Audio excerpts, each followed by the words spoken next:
Erasme. Par Archange K. Dans l'Antiquité, vit le Minotaure dans le labyrinthe. Beaucoup croient que Astério, c'est le nom du Minotaure. Est cruel? Or c'est faux et il est intelligent contrairement à ce que disent les légendes. Il était doux mais son beau-père Minot eut tellement honte que sa femme le trompe avec un taureau, qu'il le maltraita, puis voulut se débarrasser de lui en le jetant au labyrinthe. Mais ce que vous ne savez pas, c'est que les derniers jours ou mois de sa vie Astério connut l'amour. Oui, vous avez bien lu l'amour et ce n'est pas une blague. Je vais vous raconter, écoutez, la légende. Car elle est belle et triste, mais aussi heureuse car le Minotaure eut un enfant, oui, un enfant. Écoutez maintenant. Vène une jeune femme de 20 ans et qui est la meilleure amie d'Ariane, était au courant pour le Minotaure mais ne l'avait jamais vu.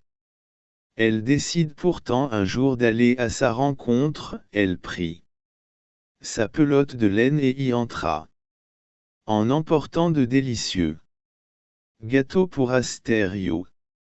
Et tomba nez à nez sur le Minotaure. Elle le regarde et le trouva magnifique et oui, elle tomba amoureuse de lui. Que tu es beau Astério, flatte la jeune femme, avant de lui tendre des gâteaux. Tiens, c'est pour toi ces gâteaux au miel, cela se mange, ils sont délicieux. Astério surpris qu'elle n'ait pas peur de lui, obéit car d'habitude les gens ont peur de lui à cause de son croisement. Il les goûte et trouve effectivement les gâteaux délicieux. Le Minotaure avait-elle l'impression d'être sur un nuage. Puis il regarde Vène et la trouve belle et gentille. Contrairement aux autres, Astério ne voulut pas la manger. En effet, Minot n'apporte que pour seule nourriture à son beau-fils des humains. Au début cela le dégoûtait de les manger mais bon, il n'avait pas le choix. À vrai dire, la bonne nourriture telle des gâteaux lui manque énormément. Merci, jeune demoiselle, il était délicieux, cela me change de ce que Minot m'apporte. À vrai dire, je préfère les gâteaux qu'aux hommes. Ce qui étonne Vène d'entendre cela mais bon, elle se dit que le beau-père du Minotaure ne lui avait pas laissé le choix. Je me présente, je me nomme Vène et toi? Moi c'est Astério, enchanté Vène. Depuis ce jour, Vène rencontra Astério tous les jours. Ils devinrent amoureux. Pour Astério cela était le plus beau jour de sa vie car enfin il goûtait à de la joie et non à de la tristesse. En effet, Astério pleurait tous les jours sur son malheur. Il se demandait ce qu'il avait fait pour mériter cela. Ce qui le rendait un peu méchant, mais là sa gentillesse est revenue grâce à Vène. Il est très doux avec elle. Vène lui fait découvrir mille et une choses qu'il ne pouvait pas découvrir à cause de sa prison de pierre. Vène un jour lui annonce une bonne nouvelle. Tu vas être papa. Ce qui étonne Astério. En effet, il ne sait pas c'est quoi être papa, ni la signification, mais en voyant Vène heureuse, il comprit que cela doit être une bonne nouvelle. Mais Vène comprit que le Minotaure ne savait pas beaucoup de choses vu que personne ne lui apprenait rien. Elle lui explique alors. Astério se met alors à pleurer de joie car son rêve était de n'être plus seul et son rêve se réalise. Il embrasse Vène affectueusement. Même les dieux eurent de la compassion pour lui et lui pardonne ses crimes commis par obligation afin de survivre. Mais Zeus qui voit l'avenir, vit que Thésée tuera le Minotaure par sa force prodigieuse, en effet Thésée est le fils du dieu Poséidon. Le dieu décide donc d'envoyer son plus jeune fils Hermée pour lui dire cette terrible nouvelle mais aussi protéger Vénus et son futur Minotauron. Le dieu messager obéit alors, avec ses sandales magiques il arrive en un éclair auprès du Minotaure. Ce qui rendit malheureux Astério mais se dit que sa famille serait en de bonnes mains avec un dieu tel que Hermès. Hermée alla voir Vénus et lui explique tout, ce qui fait éclater sanglots la pauvre femme, puis sous l'ordre du jeune dieu s'en va loin de l'île pour habiter dans la vallée de Grèce avec l'aide du dieu qui réussit à la faire arriver à cet endroit. Quant au Minotaure, il voulut se battre quand même face au jeune homme afin de ne pas mourir en lâche. Ainsi, comme avait prédit Zeus, il se fit tuer par Thésée qui devint roi à son retour. Vénus accouche avec l'aide des Hermès et de quelques nymphes de son bébé qui est un beau petit minotauron du nom d'Érasme. Elle le prit dans ses bras et trouve que son fils est très mignon. Érasme en voyant sa mère se met à sourire avant de gazouiller, ce qui rend gaga les sages nymphes. En effet elles le trouvent aussi qu'il est adorable. Érasme grandit et rencontra une jeune salamandre qu'il nomme Saint-Mac et devint son animal de compagnie mais aussi d'Urana une sphinx garçon manqué ils sont meilleurs amis. Ils vécurent heureux. Un jour le roi de Thénacle qui porte le nom de Télesphore, qui est un mauvais roi, en effet, ses habitants sont malheureux. Car il ne pense qu'à lui et non à son peuple qui prend tout l'argent. Le roi se riposte et entendit des rires, curieux, il regardait voit Érasme et Urana. Ça alors un Minotaure, il en aurait d'autres. Fait le roi pensif avant de murmurer son idée. Je le veux à ma collection, j'inviterai Thésée pour qu'il me voie moi aussi le tuer à main nue afin de pouvoir montrer encore plus ma puissance. Mais Hermée qui a observé ordonne à une nymphe du nom de Sonia de l'endormir, le roi se riposte alors. Sonia demande alors au jeune dieu. Puis-je venir vous aider? Si tu veux, Sonia. Accepte le jeune dieu, en réalité Sonia est amoureuse d'Érasme et c'est pour cela qu'elle veut les aider. Hermès et Sonia avertissent alors Érasme, Urana, Saint-Mac et Vénus du danger. La mère d'Érasme lui ordonne alors. Pars et tout de suite, je vais le distraire, ne t'occupe pas de moi, mon fils, bonne chance. Le Minotauron obéit alors tout en sachant qu'il ne reverra plus sa mère. Tous partent alors. Le roi se réveille et découvre que le Minotauron ainsi que les autres ne sont plus là. Ce qui le met fou de rage, mais voyant Vénus, il comprit que c'est la mère d'Érasme. Télesphore va la voir en la menaçant. Femme, où est ton fils, le Minotaure? Je le veux, alors dis-le-moi ou tu perdras la vie. Plutôt mourir que de te le dire. Le roi la tue alors sans réfléchir puis s'en veut. En effet, si la mère du Minotaure était vivante, il pourrait alors la prendre en otage afin de forcer Érasme à se rendre. Quel idiot, je suis! Se dit Télesphore mais soudain il se met à réfléchir et voit des traces de pas, et se met à avoir une idée. Le Minotaure ne doit pas être seul pour que je me sois endormi d'un coup, il doit y avoir des alliés. Je vais suivre les traces de pas, en capturer un, afin que le Monstre se rende. Il se met alors à suivre les traces de pas. Notre quat s'arrête enfin après des heures de marche. Épuisé, Hermé leur dit alors.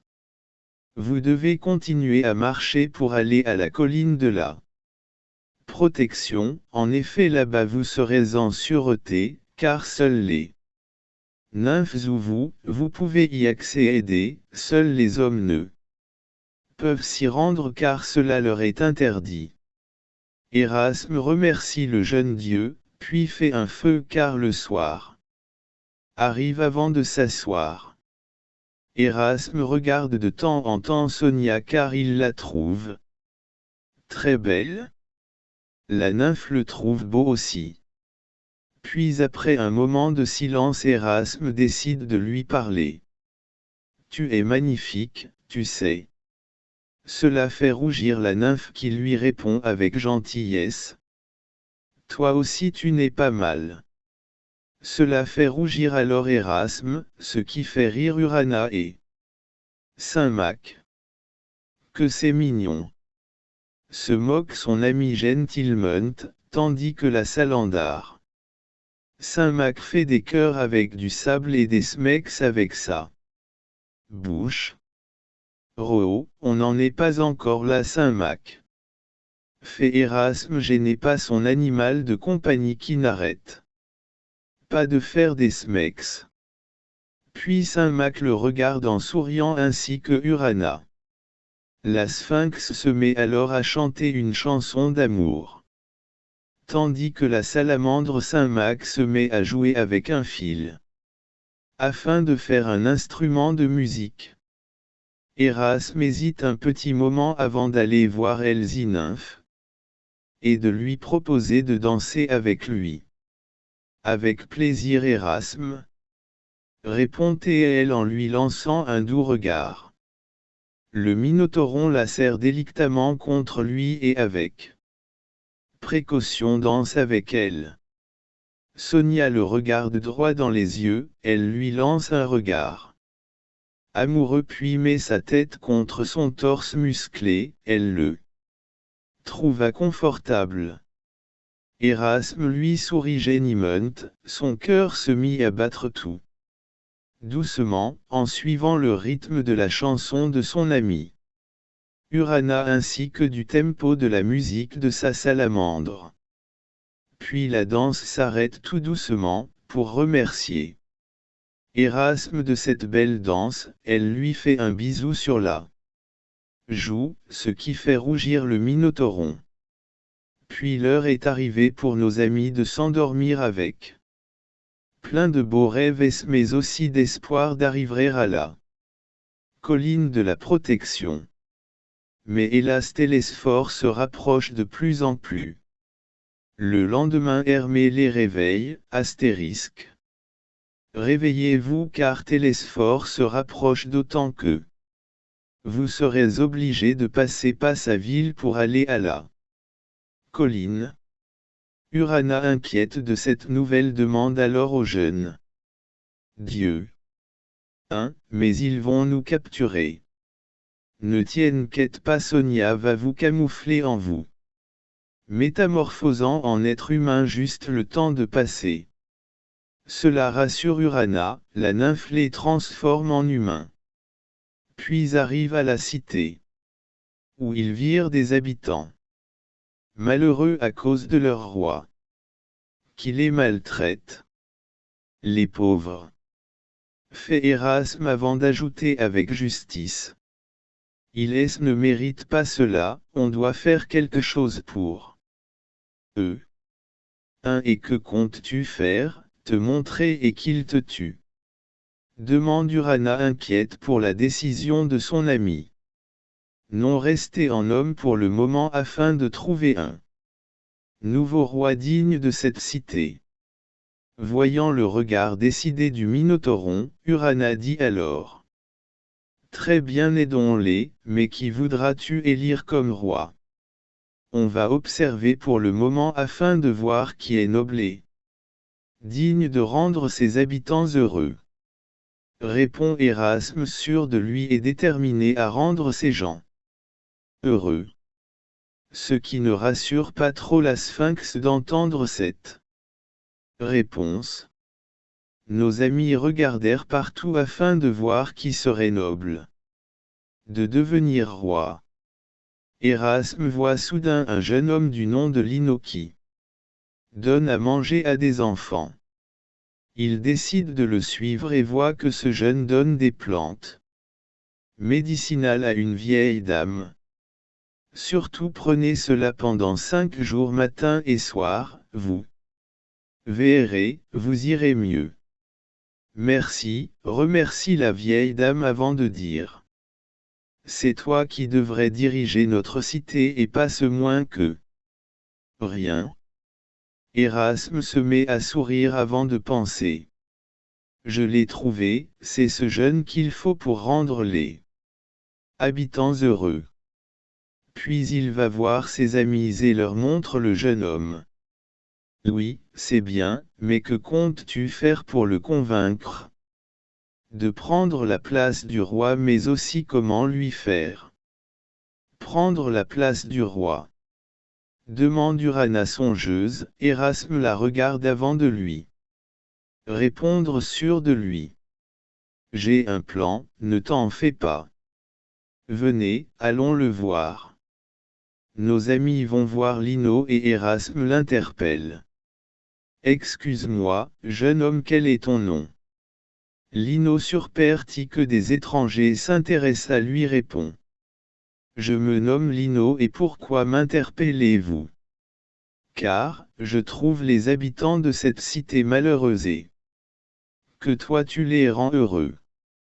Du coup, je me demandais, si tu ne veux pas prendre la place du roi dont je t'aiderai en dévoilant ma véritable identité que tu garderas secrète mais aussi que nous laisseras en paix, et je te promets de t'aider à devenir roi.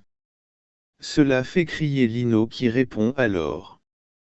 Hors de question, je suis désolé, mais je ne peux pas. Cela n'est pas parce que je ne veux pas mais que je ne peux pas. Surpris de cette réponse, Erasme lui demande alors. Raconte-moi, je pourrais peut-être t'aider. M'aider? Fait Lino surpris que l'on s'intéresse à lui, il répond alors. En réalité vois-tu, je suis le fils du dernier roi que Télesphore a tué afin de prendre sa place. Ma mère pour me sauver m'a abandonné dans la rue dont je suis obligé de survivre.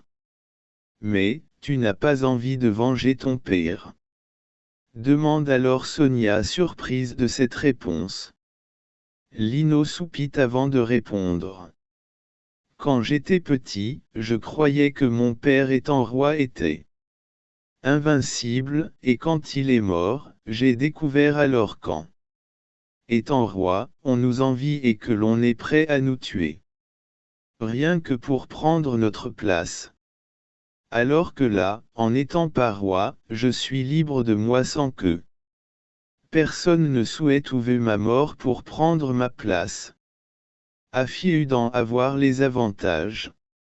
Erasme comprend alors mais décide quand même de tout faire pour que le prince reprend son titre. Mais et si tu utilisais la ruse? La ruse, comment ça, étranger? Demande Lino étonné de cette réponse. Oui, tu as bien entendu, la ruse vient nous voir en dehors du village et on te montrera notre identité puis je t'expliquerai mon plan.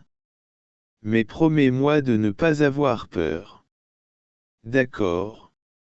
Accepte Lino intrigué par cet étranger qui veut apparemment lui redonner confiance en lui. Puis nos amis se retirent.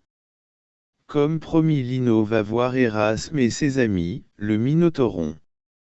Ainsi que Urana montre leur identité.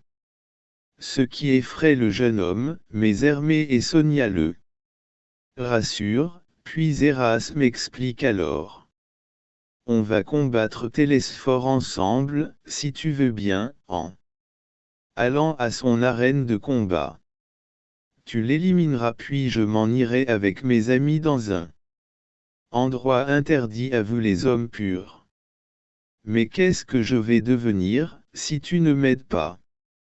S'inquiète le jeune homme, Erasme lui répond alors. Laisse-toi guider par ta ruse mais aussi par les dieux qui t'ont protégé comme moi depuis le début afin que nous rencontrons pour que je te guide vers ton destin. Mais sache que si tu es juste, ils ne te lâcheront pas, ne l'oublie pas, surtout. Lino comprend alors et accepte le plan du Minotaure. Le roi Télesphore arrive à sa cité, déçu de s'être trompé sur l'origine des traces de pas. Je n'ai pas rêvé, j'ai bien vu un Minotaure. Puis voyant une foule, le roi décide d'aller voir par curiosité. Et quelle fut sa surprise de voir Lino et le Minotaure. Quoi, ce jeune pauvre l'a capturé? Pense le tyran avant de lui demander. Toi, le pauvre, tu l'as capturé. Oui, et je te lance un défi, en effet le Minotaure n'obéit qu'à moi, et je veux avec lui t'affronter à un combat à mort. Si je meurs, tu restes roi. Par contre, je deviens roi, si tu meurs, et invite du monde pour regarder ce spectacle. Très bien, et dans combien de temps il aura lieu le combat? Accepte le roi sans réfléchir. Dans une semaine, sauf si vous avez peur de nous. Répond Erasme, ce qui étonne le roi qu'un Minotaure puisse parler. Mais il accepte quand même en demandant à Lino que s'il gagne, il pourra garder le Minotaure vivant afin de l'exposer aux autres rois car Télesphore le croyait trop stupide pour pouvoir parler. Ainsi le roi réussit à inviter Thésée et quelques rois à ce combat dont il rêvait afin d'exposer sa puissance. Mais ce qu'il ignore c'est que les rois qu'il a invités désirent le voir périr tellement qu'il est détesté dans toute la Grèce.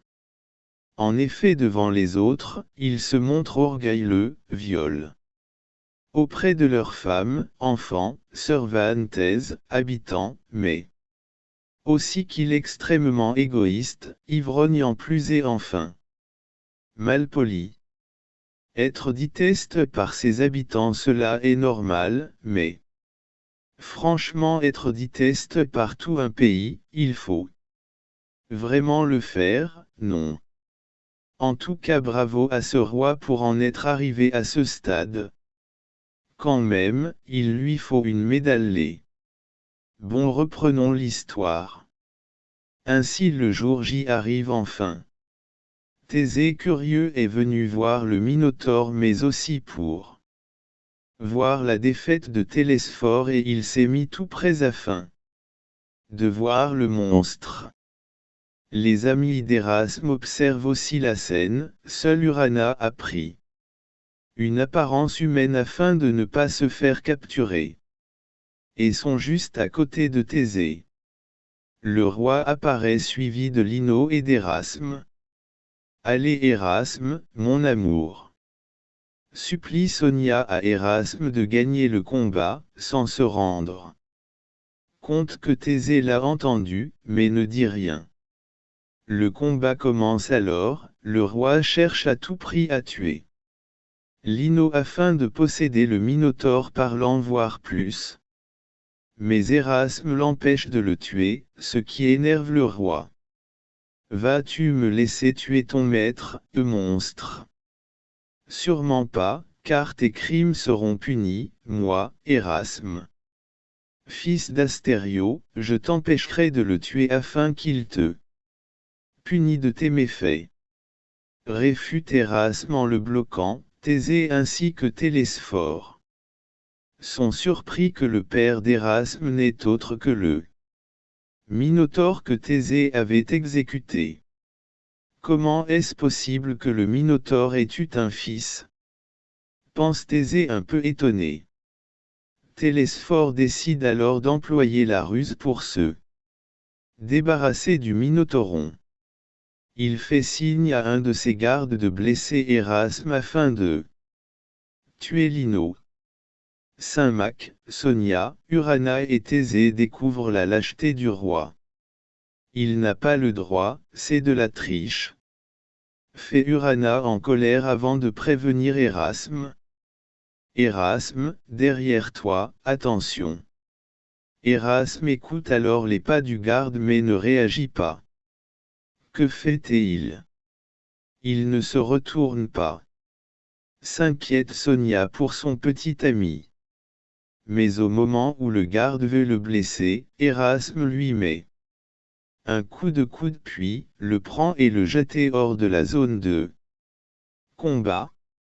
Ce qui étonne tout le monde de cette technique. Comment est-ce possible? Demande Télesphore apeuré par cette ruse. Érasme ne regarde alors Lino avant de lui lancer.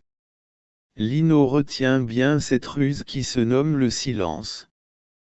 Quand quelqu'un veut t'attaquer par derrière, tu ne fais plus un geste, ni un bruit, tu n'écoutes plus ta respiration, mais au bruit d'alentour puis au dernier moment tu attaques quand tu as bien calculé l'arrivée et l'emplacement de ton ennemi.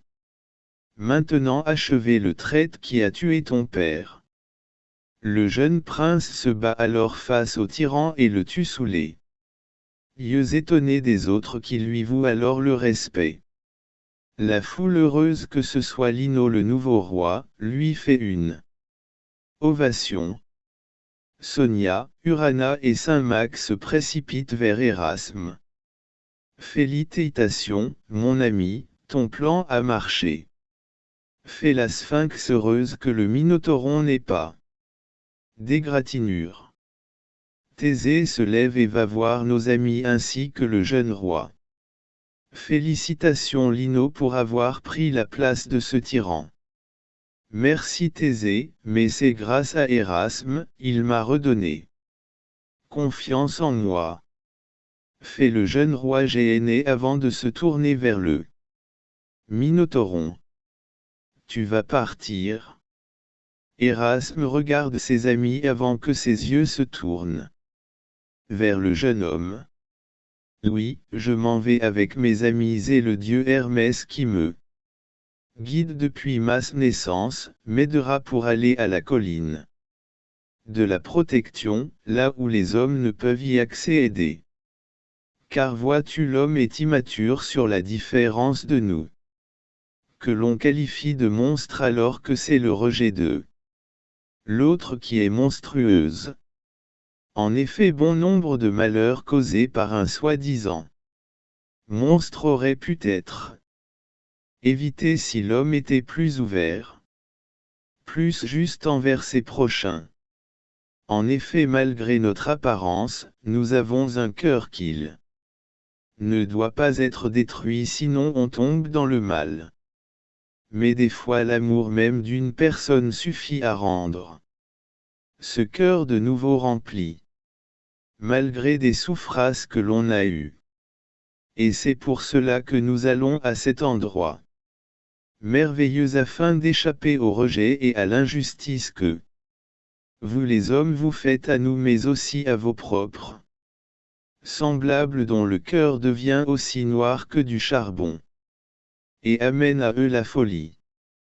En effet, personne n'est méchant à la naissance ou fou mais on le devient à cause de notre histoire que l'on façonne à chaque rencontre que l'on fait et qui est jouée dès la naissance qui est la clé de notre destin qui nous rendra soit méchant, fou etc. ou alors bon, juste, etc. Puis le Minotauron s'en va avec ses amis et arrive à la colline de la protection où aucun être humain ne peut y accéder. Et c'est depuis ce jour que l'on ne voit plus de nymphes, de Minotaure et toutes les créatures qui vivaient à l'Antiquité. Et que toutes se sont réfugiées à la colline de la protection. Ou bien à d'autres endroits inconnus pour l'homme.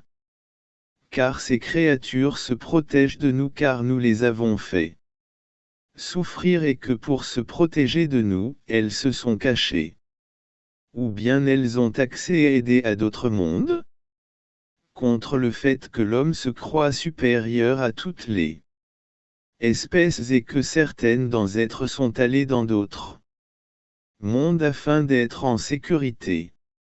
Et notre Minotauron se maria avec la nymphe et eurent deux jolis enfants. Quant à Urana, elle se maria avec un splendide sphinx.